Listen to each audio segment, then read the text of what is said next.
Hi everyone, I'm Andrea. Thanks for tuning into my channel.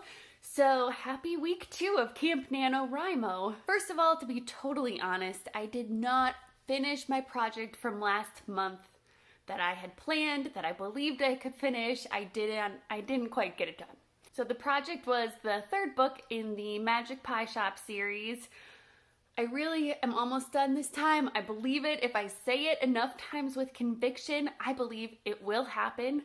But as a result, I have changed up my Camp NaNoWriMo plans a little bit.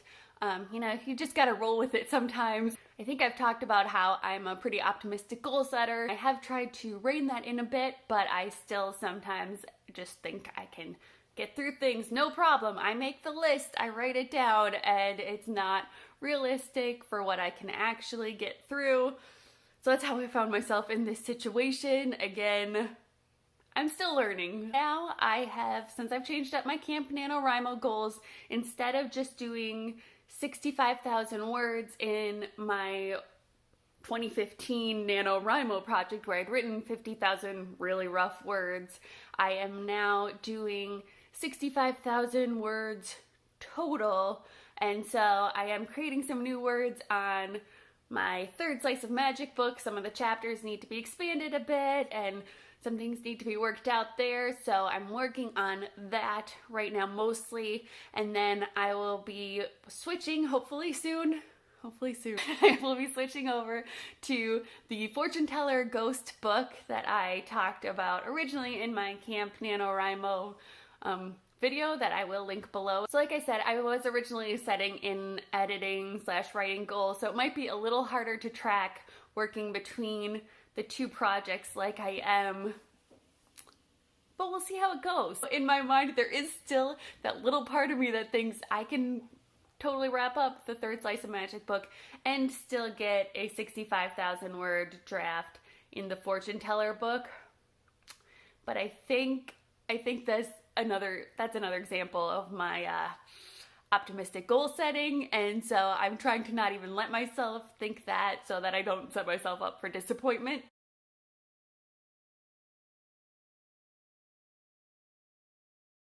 And I had big plans to get through editing a lot of chapters today, but I'm having one of those days where some days you sit down, you write, you feel really inspired, and you get through editing a lot of stuff. You add things, everything flows really nicely when you're done, or at least you think it does, you feel like it does. And then there are some days, like for me, that's today, where I keep seeing the problems or that things need to be added. Then I make a note and highlight it. Then I just keep going. And I'm not actually dealing with the problems I see. And it's still helpful to read, to really solidify the story and to make note of the problems for, future Andrea to handle. But at some point that is going to catch up with me and I am going to actually have to handle all the messes I left for future Andrea, and future Andrea is going to curse past Andrea for not handling them then. One thing I learned how to do recently is I learned how to print off my outline from my Scrivener document. So I did print that off, and then I got all my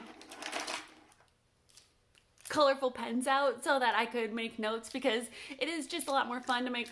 I just hit myself in the face with the green one. It is just a lot more fun to make notes to yourself in colorful pens, and I did actually make a key so that it showed which scene was moving which part of the story forward. I'm going to get back to actually working on the computer and writing / editing a few more chapters. I'm going to sit on this big old thing, which I have found that I usually don't write on this anymore because it's a big old memory foam beanbag.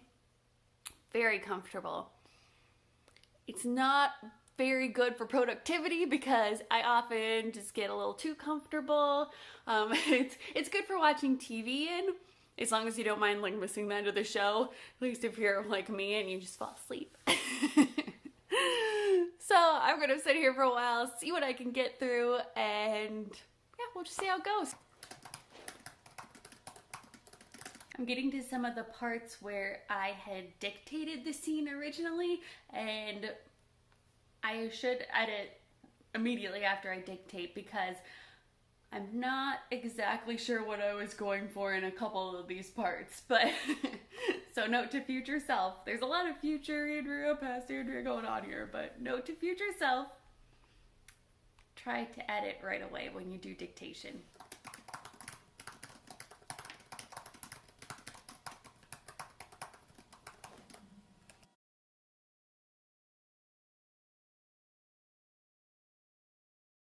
So I realized I did not really wrap up that vlog. I recorded it a few days ago and I just kind of wandered off and never really finished.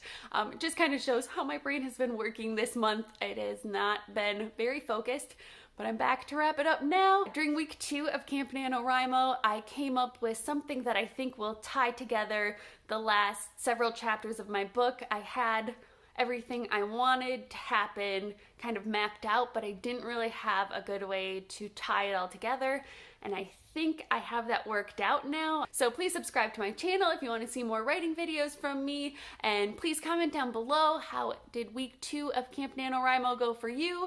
Are you still working on the project you'd planned to work on? Have your Camp NaNoWriMo plans changed at all? Are you working on a different project? I just love to hear about it, and thank you so much for watching. Bye.